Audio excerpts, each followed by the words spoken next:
നമസ്കാരം, ഞാൻ മാധവ്. ചാന്ദ്രദിനത്തോടനുബന്ധിച്ച് ചന്ദ്രനെക്കുറിച്ച് കുറച്ച് കാര്യങ്ങൾ പറയാനാണ് ഞാൻ ഇവിടെ വന്നിരിക്കുന്നത്. ചന്ദ്രഗ്രഹണം, അന്ധവിശ്വാസങ്ങളും ആചാരങ്ങളും. ചന്ദ്രഗ്രഹണം എന്ന പ്രതിഭാസം പുരാതന കാലം മുതൽക്കേ മനുഷ്യനെ ആശ്രയിച്ചിട്ടുണ്ട്. ഇതിനെക്കുറിച്ച് നിരവധി അന്ധവിശ്വാസങ്ങളും ആചാരങ്ങളും നിലവിലുണ്ട്. പ്രത്യേകിച്ച് കേരളത്തിലെ മലയാളം സംസാരിക്കുന്ന സമൂഹത്തിൽ ചില അന്ധവിശ്വാസങ്ങളും ആചാരങ്ങളും.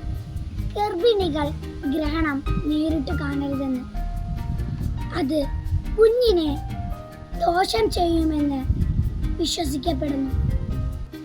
ഗ്രഹണ സമയത്ത് ഭക്ഷണം കഴിക്കുന്നത് ദോഷകരമാണെന്ന് വിശ്വസിക്കപ്പെടുന്നു. ഗ്രഹണ സമയത്ത് ദേവാലയങ്ങൾ അടച്ചിടുന്നു. ഈ സമയത്ത് ദൈവങ്ങൾ ഉറങ്ങുകയാണെന്നും അവരെ ശല്യപ്പെടുത്തരുതെന്നും വിശ്വസിക്കപ്പെടുന്നു. ഗ്രഹണ സമയത്ത് സ്നാനം ചെയ്യുന്നത് ദോഷകരമാണെന്ന് വിശ്വസിക്കപ്പെടുന്നു. ഗ്രഹണ സമയത്ത് ദാനം നൽകുന്നത് നല്ലതാണെന്ന് വിശ്വസിക്കപ്പെടുന്നു. ഈ അന്ധവിശ്വാസങ്ങളും ആചാരങ്ങളും ശാസ്ത്രീയമായി തെളിയിക്കപ്പെട്ടിട്ടില്ലെങ്കിലും കേരളത്തിലെ സംസ്കാരത്തിൻ്റെയും പാരമ്പര്യത്തിൻ്റെയും ഒരു പ്രധാന ഭാഗമാണ്. ചില ആധുനിക വീക്ഷണങ്ങൾ. ചന്ദ്രഗ്രഹണം ഒരു പ്രകൃതിദത്ത പ്രതിഭാസം മാത്രമാണെന്നും അതിന് യാതൊരു ദോഷകരമായ ഫലങ്ങൾ ഇല്ലെന്നും ചിലർ വിശ്വസിക്കുന്നു.